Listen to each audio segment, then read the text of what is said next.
Hi there, it's Joe and Molly, and today we're going to talk about Small breasts. small breasts. Okay. And I really wanted to talk about this for women who feel like they're not enough in the breast department.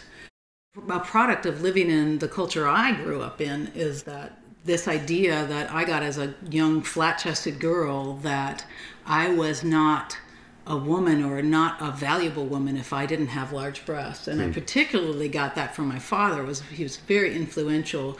But not only did his eyes follow any woman who had to have, had a big rack, as he would call it.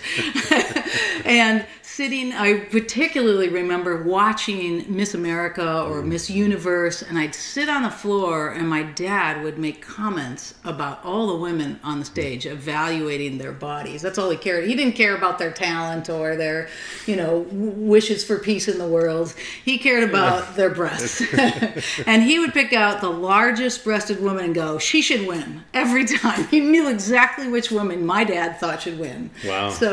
So when I grew up, I definitely had this idea that I was insufficient. And I did think about breast augmentation surgery. Don't like the idea of surgery. Didn't like the idea of having something that didn't feel real. And yet, in my mind, that was what was attractive to me in a woman. And I really did carry that with me until I met you. Wow. Well, I'm honored. Because you have a love of small breasts. And I just thought for the women out there who have small breasts and may have this, and I know there's a lot of them who have this idea that they should be bigger, they had to hear from this guy. Because it changed my perception entirely about myself and anybody else.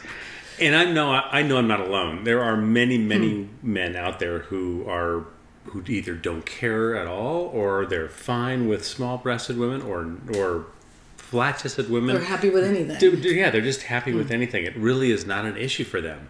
Yes, as a culture, as a society, we've been brought up to, idolize large-breasted women. It's been a big thing. Big thing. Yes. And, I can sort of remember growing up, that influence, like, oh wow, look at her, But to me, it was something that, I was never drawn to that over small-breasted women. It was maybe because I have small hands. I don't know, but it seemed like way too much to handle in some cases, and I wouldn't know what to do with it. So, I was perfectly happy with small-breasted women or flat-chested women. Really didn't matter to me. And it's beautiful to you. Yeah, absolutely. Yeah. Just as beautiful. Yeah. And I could, probably open up and see the range, in terms of having large-breasted women's, be more beautiful. If they were your partner, yeah, you would. Absolutely. You would, whoever you were in relationship with, you would find everything about them beautiful. Because it's not the physical characteristics. In the end, it's what's on the inside. So, anyway. So thank you. No, thank you. Hope that helps. See you next time.